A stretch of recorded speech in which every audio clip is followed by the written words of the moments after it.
السلام عليكم ورحمة الله وبركاته. الحمد لله نحمده ونستعينه ونستغفره ونؤمن به ونتوكل عليه ونعوذ بالله من شرور أنفسنا ومن سيئات أعمالنا. من يهده الله فلا مضل له ومن يضلله فلا هادي له. ونشهد أن لا إله إلا الله وحده لا شريك له. ونشهد أن سيدنا ونبينا وحبيبنا ومولانا محمدا عبده ورسوله.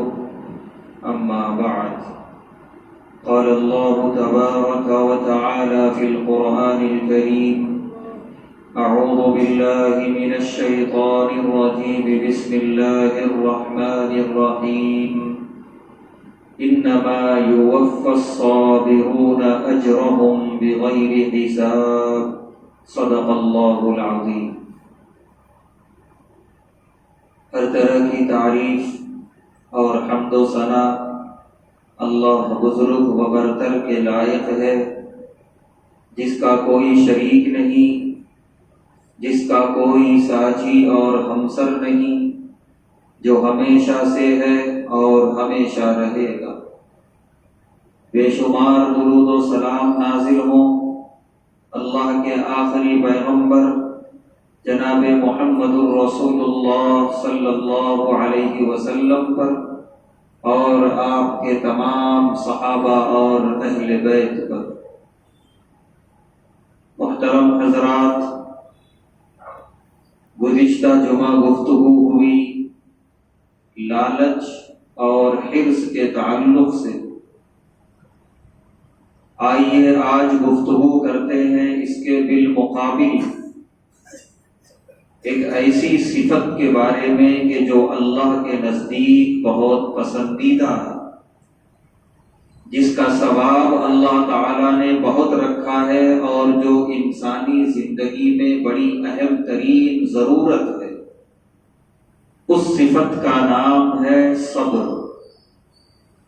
بہت چھوٹا سا نام ہے، لیکن یہ اپنے اندر ایک سمندر رکھتی ہے یہ صفت۔ صبر کے معنی ہیں رک جانا اور ٹھہر جانا۔ شریعت مطہرہ میں کچھ مقامات پر رکنے اور ٹھہرنے کا خاص طور سے حکم دیا گیا، جو 3 قسموں پر ہے۔ پہلی قسم ہے صبر علی الطاعہ، اللہ کی اطاعتوں پر رک جانا۔ اطاعتوں پر رک جانے کا مطلب ہے اطاعتوں پر جم جانا۔ نمازیں ہیں، نمازوں کو پابندی کے ساتھ ادا کرتے رہنا۔ جو بھی اللہ کی فرما برداری والے کام ہیں اس کو پورے استقامت کے ساتھ ادا کرتے رہنا، یہ کہلاتا ہے صبر علی الطاعہ۔ دوسری قسم ہے صبر عن المعصیہ، گناہوں سے رک جانا، یعنی گناہ کرنے سے پہلے اپنے آپ کو اس سے روک لینا۔ اب جتنے گناہ کے کام ہیں شریعت مطہرہ میں، ان میں سے جس گناہ کی بھی نوبت آئی فوراً اپنے آپ کو اس سے روک لیں، یہ دوسرے نمبر پر ہے، یہ کہلاتا ہے صبر عن المعصیہ۔ تیسرے قسم کا صبر وہ ہے جو مشہور ہے، وہ ہے صبر علی المصیبہ، کہ انسان کی زندگی میں کوئی مصیبت آئی، کوئی آزمائش آئی، تو بجائے کوئی رد عمل کے، بجائے مایوسی کے عالم میں کچھ غلط فیصلہ کرنے کے، اس مصیبت پر اللہ کے لیے راضی رہنا، اس کو جھیل جانا اللہ کی رضا اور اس کی خوشنودی کے لیے، اور اللہ تبارک و تعالی کی ذات سے کوئی گلہ کوئی شکوہ نہ ہونا، یہ کہلاتا ہے صبر علی المصیبہ۔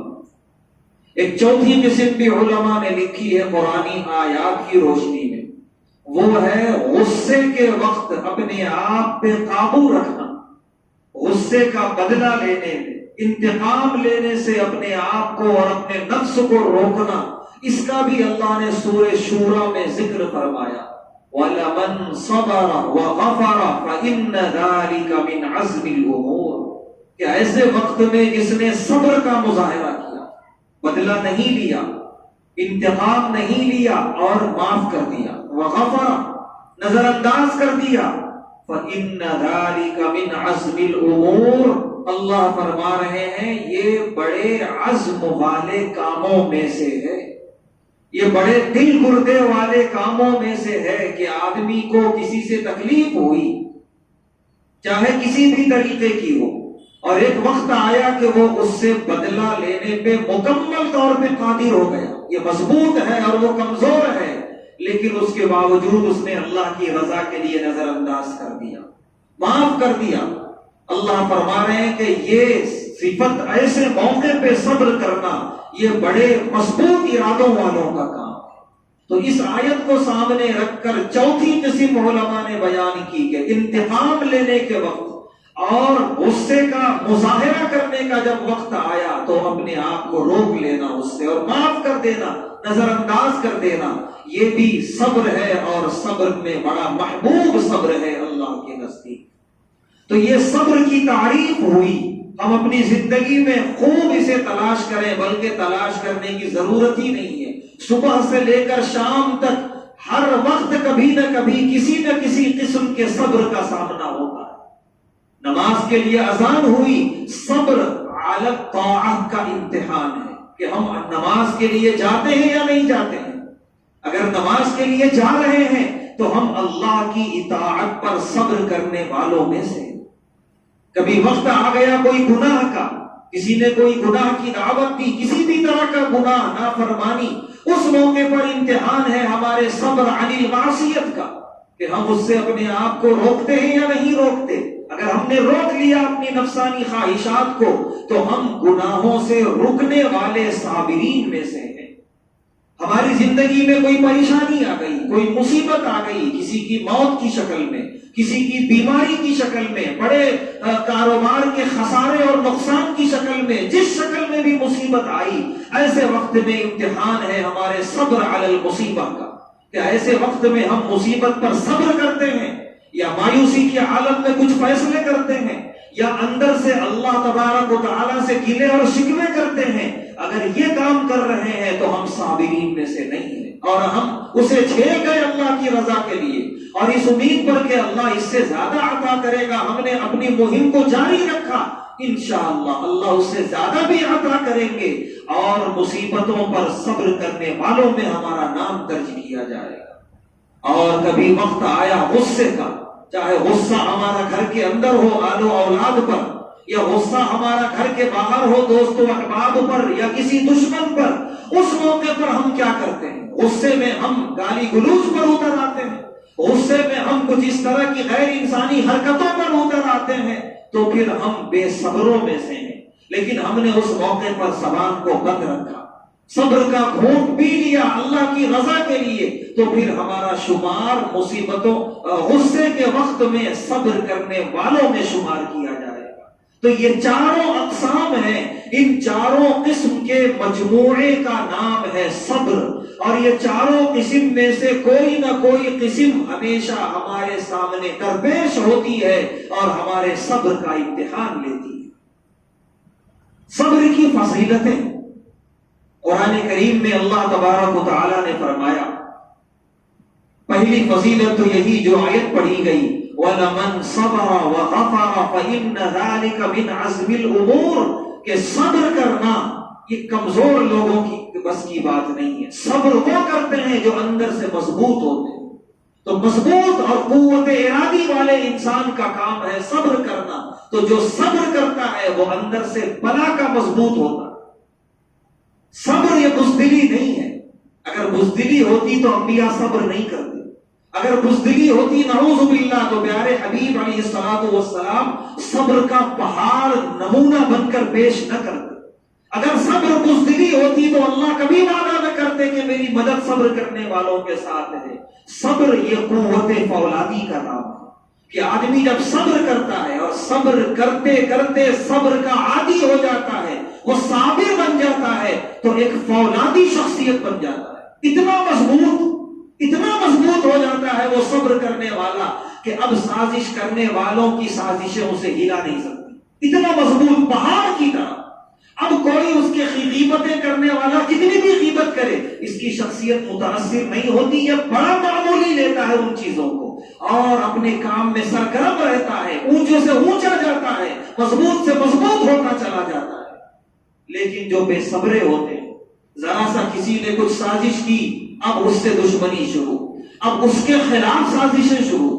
ذرا کسی نے معلوم ہوا میری غیبت کرتی، اب اس کی غیبتیں شروع اور اس کی عزت کے پیچھے پڑنا شروع. ذرا سا معلوم ہوا کوئی ہمارے خلاف جا رہا ہے، اب اس سے دشمنی شروع اور جگہ جگہ بیٹھ کے اس کی جاسوسی شروع. ایسے لوگ کبھی مضبوط نہیں ہو سکتے، کبھی اندر سے فولاد نہیں بن سکتے، کبھی ترقی نہیں کر سکتے، کبھی آگے نہیں بڑھ سکتے، کیونکہ اندر سے یہ کمزور ہیں. ان کے اندر جذبہ انتقام بھڑک رہی ہے، آگ بھڑک رہی ہے، وہ کبھی بھی انہیں مضبوط ہونے نہیں دے گی. یہ شیطان کے ہاتھوں کا کھلونا بنے رہیں گے. اسی لیے پیارے نبی صلی اللہ علیہ وسلم کی شخصیت ہمارے لیے نمونہ ہے. کیسی کیسی سازشیں نہیں کی، کیسی کیسی حرکتیں نہیں کی کفار نے، کیسی کیسی گستاخیاں نہیں کی مکی زندگی میں. خاص طور سے آپ سب کا بدلہ لینے پر قادر تھے، لیکن آپ نظر انداز کرتے گئے. تو یہ نظر انداز کرنا یہ آپ کی بزدلی نہیں تھی، یہ آپ کو اندر سے بلا کا مضبوط کر رہی تھی. یہاں تک کہ آپ اتنے مضبوط ہوئے کہ مکہ فتح ہوا اور فاتح کی حیثیت سے حرم کے صحن میں آپ کھڑے تھے. آپ جو چاہے کرنے پہ قادر تھے. آپ کا ایک اشارہ کافی تھا، لاکھوں آپ کے جانثار موجود تھے، دشمنوں کی ہڈیاں ملنا مشکل ہو جاتی اگر آپ ایک اشارہ کر دیتے. اتنے مضبوط تھے. اور جنہوں نے 13 سال مکی زندگی میں ستایا، اتنے کمزور کھڑے تھے، دونوں ہاتھوں سے فریاد کر رہے تھے آپ رحم کرنے والے ہیں، آپ معاف کرنے والے ہیں، آپ یہ صبر کرنے والے ہیں، آپ کے اندر یہ صفتیں ہیں، یہ صفتیں ہیں، یہ صفتیں ہیں. آپ رحم کا مظاہرہ کیجئے، آپ کرم کا مظاہرہ کیجئے. ادھر بھیک مانگی جا رہی ہے اور ادھر پوری مضبوطی کے ساتھ رحمت دو عالم صلی اللہ علیہ وسلم کھڑے. اتنی مضبوطی آتی ہے صبر کرنے کی وجہ سے. تو وَلَمَنْ صَبَرَ وَغَفَرَ فَإِنَّ ذَلِكَ مِنْ عَزْمِ الْأُمُورِ. یہی وجہ ہے کہ 13 سالہ مکے کی زندگی، ہر تھوڑے دن پہ صحابہ مطالبہ کرتے تھے پیارے حبیب صلی اللہ علیہ وسلم سے، ہمیں ستایا جا رہا ہے، تکلیفیں دی جا رہی ہیں، ہمیں اجازت دیجیے ہم تلوار نکالیں، ہمیں اجازت دیجیے ہم بدلہ لیں، ہم انتقام لیں. لیکن قرآن کی آیتیں پڑھتے جائیے، سورہ نساء ہو یا سورہ شعراء ہو، جب بھی صحابہ کا مطالبہ ہوا اللہ کی طرف سے حکم آیا وَاصْبِرُوا، ابھی صبر کرو. یہ کیا تھا؟ مضبوط کرنا تھا صحابہ کو. 13 سال صبر کروا کر اتنی مضبوطی پیدا کر دی صحابہ کرام کی جماعت میں کہ بس 313 کافی ہو گئے تھے ادھر 1000 کے لیے. اتنے مضبوط ہو گئے تھے صحابہ کرام. اس کے بعد مدینہ المنورہ ہجرت ہوئی اور وہاں پہنچنے کے بعد پھر اللہ تعالیٰ نے جہاد فرض کیا اور مکے والوں سے جہاد کرایا. اور ہر جہاد میں الحمدللہ کم تعداد ہونے کے باوجود، کم اسلحہ ہونے کے باوجود صحابہ کرام کو فتح مبین نصیب ہوئی اور کفار کو شکست اور ذلت نصیب ہوئی. تو یہ 13 سال یہ نعوذ باللہ کوئی بزدلی نہیں تھی، یہ 13 سال کوئی بے بسی نہیں تھی، کوئی بے کسی نہیں تھی. یہ دراصل صابر بنانا تھا صحابہ، صبر کے ذریعے انہیں انتہائی مضبوط کرنا تھا. لہذا یہ مضبوط جماعت جب ان بے صبروں اور جلد باز کافروں کے سامنے آئی تو وہ ڈھیر ہو گئے، ختم ہو گئے اور صحابہ الحمدللہ سر بلند ہوئے، فاتح کی حیثیت سے سامنے آئے. دوسری فضیلت صبر کرنے والوں کی جو قرآن میں اللہ نے بیان فرمائی، اولئک یؤتون اجرهم مرتین بما صبروا، کہ صبر کرنے والوں کو اللہ تعالیٰ نے ایک خاص مقام عطا کیا.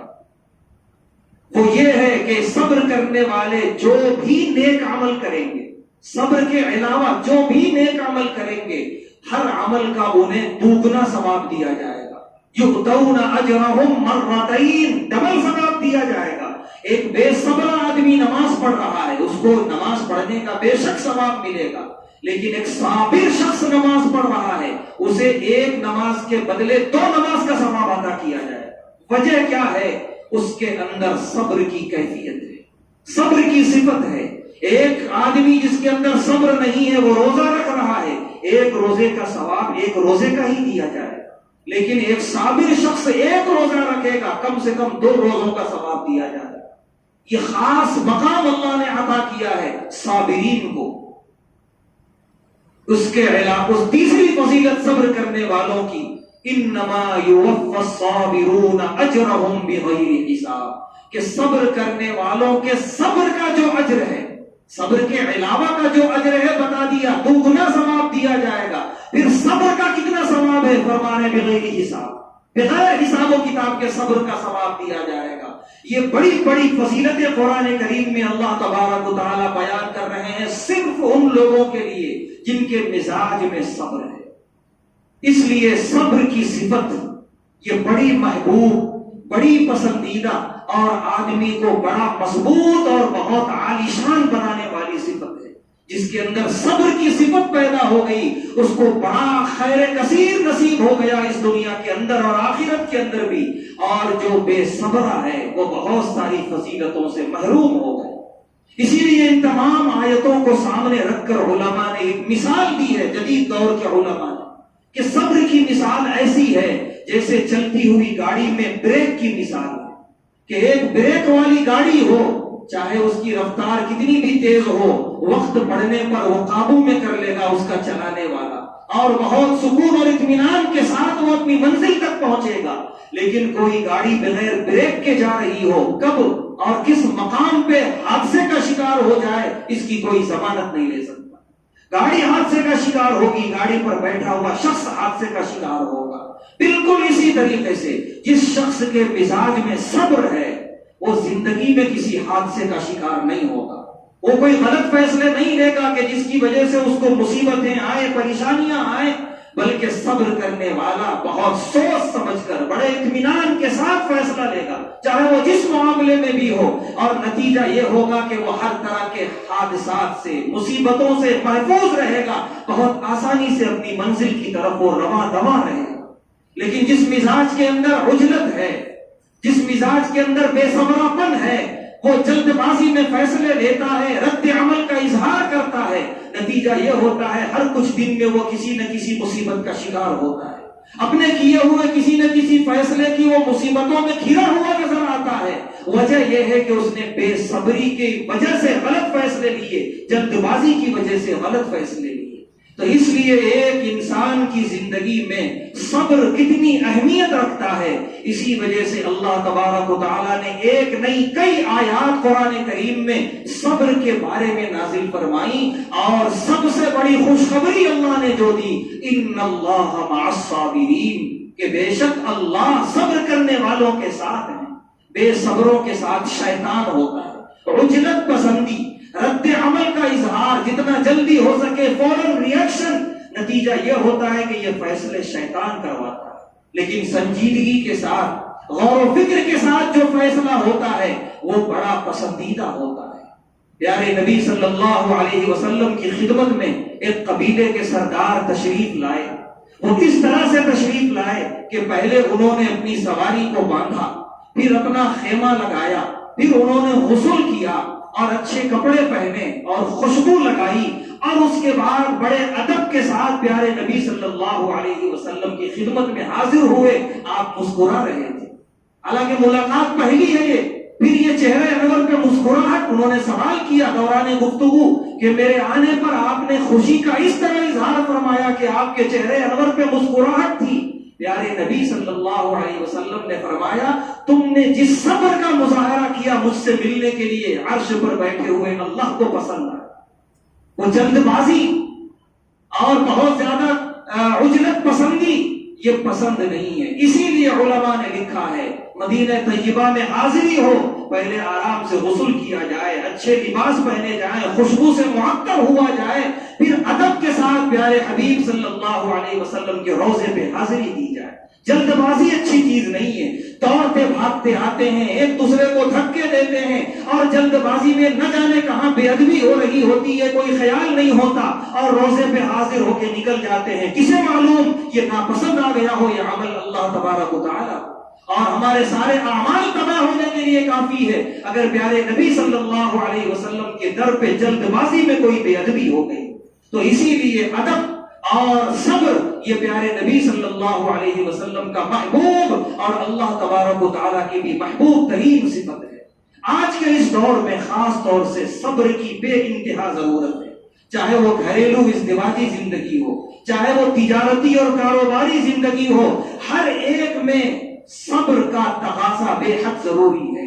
آدمی کاروبار شروع کرتا ہے اور یوں چاہتا ہے کہ بس سال دو سال کے اندر میں بڑا تاجر بن جاؤں، صبر کی کیفیت نہیں ہوتی، نتیجہ یہ ہوتا ہے کہ اس کے دماغ میں کچھ اور ہوتا ہے اور سال دو سال میں اتنا بڑا نتیجہ نہیں آ سکتا۔ صبر چاہتی ہے تجارت بھی، کاروبار بھی صبر چاہتا ہے۔ 10 سالہ کاروبار، 15 سالہ، 20 سالہ کاروبار کے بعد تب جا کے کہیں آدمی کی ساکھ بنتی ہے، مقام بنتا ہے، تب جا کے اس کا ایک نام ہوتا ہے تجارت کے میدان میں، اور اللہ بھی اسے بے انتہا رزق دیتے ہیں الحمدللہ۔ لیکن سال 2 سال 6 مہینے میں ہی بڑا تاجر بن جاؤں، بڑے پیسے جمع کر لوں، اس بے صبرے پن نے بہت سارے نوجوانوں کو بے روزگار کر دیا ہے۔ کبھی یہ ملازمت، کبھی وہ ملازمت، کبھی اس کمپنی میں جاب، کبھی اس کمپنی میں جاب، اور کبھی سب چھوڑ کے گھر بیٹھ جانا۔ یہ بے صبراپن آدمی کو کمزور کرتا ہے، معاشی اعتبار سے توڑ دیتا ہے، اور پھر ہمیشہ قرضوں کے نظر ہو جاتے ہیں۔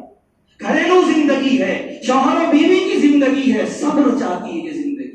شوہر کی تربیت الگ گھرانے میں، بیوی کی تربیت الگ گھرانے میں ہوئی، شادی ہوتے ہی دونوں ایک دوسرے کو پہچان لیں، ایک دوسرے کے مرضی کے مطابق چلنے لگے، نہیں ہو سکتا۔ سال گزرے گا، 3 سال گزریں گے، 4 سال گزریں گے، تب جا کے دونوں ایک دوسرے کے مزاج میں ڈھلنا شروع ہوں گے۔ لیکن ادھر سال 6 مہینے کے اندر ہی شوہر چاہتا ہے بیوی مکمل میری مرضی کے مطابق ہو، اور بیوی چاہتی ہے کہ شوہر مکمل میری مرضی کے مطابق ہو۔ اس بے صبرے پن میں اختلافات ہوتے ہیں، لڑائیاں ہوتی ہیں، طلاق کی نوبتیں آتی ہیں، خلا کے مطالبات ہوتے ہیں، حالانکہ اتنا جلدی یہ نہیں ہو سکتا۔ صبر چاہتا ہے یہ رشتہ بھی۔ ساس بہو کے رشتے میں بے صبریاں بھری ہوئی ہیں ان کے اندر۔ ساس چاہتی ہے کہ بہو آتے ہی میری بیٹی جیسی ہو جائے، اور بہو چاہتی ہے کہ گھر میں قدم رکھتے ہی وہ میری ماں جیسی ممتا دینے لگے۔ یہ کیسے ہو سکتا ہے؟ دونوں الگ الگ گھرانے کے، دونوں الگ الگ مزاج رکھنے والے۔ نتیجہ یہ ہوتا ہے کہ ساس میں بھی اجرت ہے، بے صبرے میں تانے دینے شروع ہو جاتے ہیں، ان کے گھر والوں پہ برا بھلا، ان کی تربیت پہ سوالیہ نشان، اور بہو بھی بے صبری کی مطلب ایک وہ ہوتی ہے مجموعہ، کبھی گھر سے بھاگنے کی دھمکی، اور کبھی بھائیوں کو فون کر کے چڑھا دیتی ہے کہ یہاں مجھے ایسی تکلیفیں ہو رہی ہیں۔ نتیجہ یہ ہے کہ بڑے سے بڑے اختلافات اور لڑائیاں، اور نتیجہ نکلتا ہے طلاق اور خلا کی شکل میں۔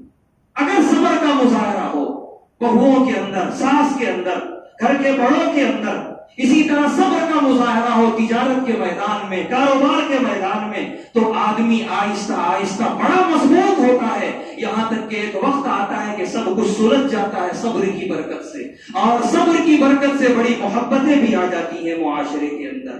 الغرض آنے والا جو مہینہ ہے ماہ رمضان المبارک، یہ صبر کی تربیت کے لیے آ رہا ہے، لہذا جس کے اندر جتنا صبر ہوگا وہ ماہ رمضان میں اتنا ہی زیادہ عبادتیں کرے گا، روزے اتنے پرسکون رکھے گا، اللہ کی عبادتوں کے لیے اتنا ہی وقت دے گا، اور رمضان کی ساری رحمتوں برکتوں سے وہ انشاءاللہ مستفید ہوگا۔ اسی لیے ضرورت اس بات کی ہے کہ اس عظیم صفت کو ہم اپنے اندر پیدا کرنے کی پوری کوشش کریں۔ اللہ تبارک و تعالیٰ سے دعا ہے اللہ تبارک و تعالیٰ ہم تمام کو صبر جیسی عظیم نعمت سے مالا مال فرمائے، اور بے صبری اور جلد بازی والے فیصلوں سے ہم سب کی حفاظت فرمائے۔ وآخر دعوانا الحمدللہ۔